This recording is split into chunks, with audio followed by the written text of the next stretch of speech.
Number 5. Mikha. Marami nagsasabi na ang toned ng kanyang abs, kaya di ako magtataka bakit ang dami nababaliw sa kanya. Paano ba naman idol na nga sa talent? Lodi rin pagdating sa toned abs. Number 4. Marian Rivera. Ang kapuso queen na kilalanin at toned body niya. Grabe no, di mo aakalain may dalawa na siyang anak dahil mas naging toned pa ang kanyang abs. Number 3. Kim Chu.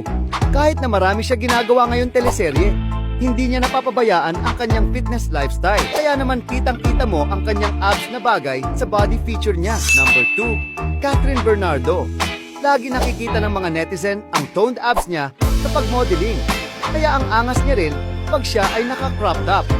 No wonder, marami ang napapawaw abs niya. Number 1. Ann Curtis. Always ready ang kanyang abs sa mga photoshoot tulad ng mga ito.